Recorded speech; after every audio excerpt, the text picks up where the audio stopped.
ជំរាបសួរគ្រូខ្ញុំបានចូលហេតុរណៈមកក្រុមអាយុ30ថ្ងៃណាខ្ញុំបានធ្វើការ addនៅ user មួយនៅក្នុង user ថ្មីមួយថែមទៀតអញ្ចឹងជាជំនាញដំបូងយើងត្រូវការវាយ comment UMI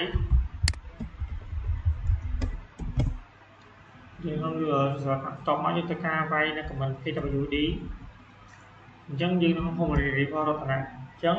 ជាជំនាញបន្ទាប់យើងត្រូវការ add នៅ user ថ្មីមួយទៀតមកយើងដាក់តា sudo user add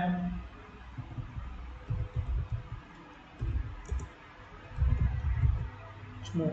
user យើងមកបន្តមកទៅខាង .m តំណាងឲ្យ home directory .s/bin/bash អញ្ចឹងយើងត្រូវការបង្កើតដូចតឲ្យអញ្ចឹងយើងត្រូវការ cat វាមើលដើម្បីបញ្ជាក់យើងត្រូវការ ls វាមើលមក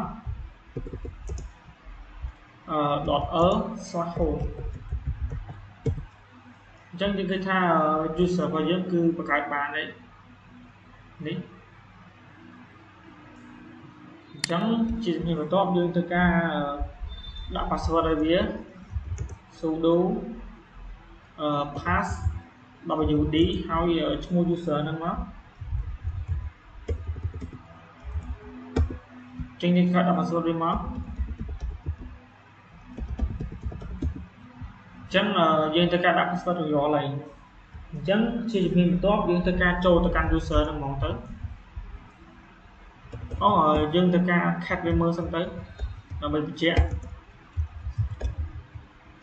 pass wd ដោយសារតាវាមាន home directory អញ្ចឹងយើងត្រូវការចូលទៅ user ហ្នឹងហ្មងទៅ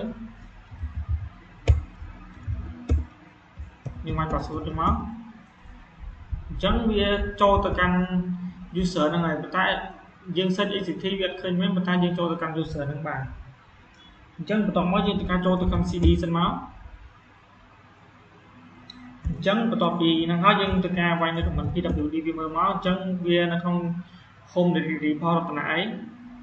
វាអត់អីទេដោយសារតែ ACT យើងខាត់យើងមើលឃើញមែនប៉ុន្តែយើងអាចចូលទៅកាន់ user រតនៈហ្នឹងបានដើម្បីបញ្ជាក់ថានៅក្នុងហ្នឹងមាន user ណាហ្នឹងអញ្ចឹងជំនាញបន្ទាប់យើងត្រូវការបង្កើត folder វាមួយមក mkdir យើងដាក់ AU30 មកចឹងយើងចុច enter មកបន្ទាប់មកយើង ls វាមើលដើម្បីបញ្ជាក់វាអញ្ចឹងយើងឃើញថាមាន folder AU30 ហ្នឹងអញ្ចឹងយើងតបជំនាញបន្ទាប់យើងត្រូវការថត file វាមួយមក AU30.tt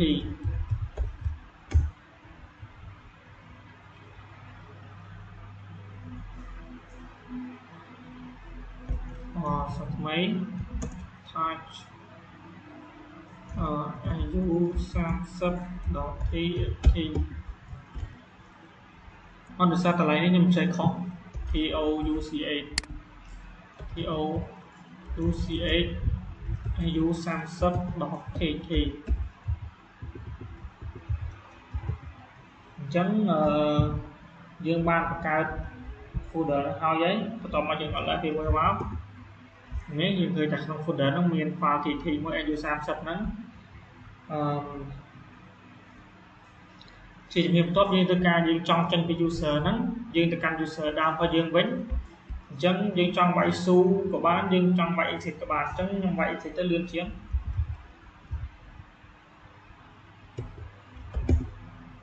អញ្ចឹងយើងត្រូវការចេញ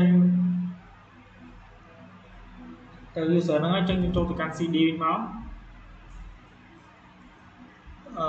UMI មក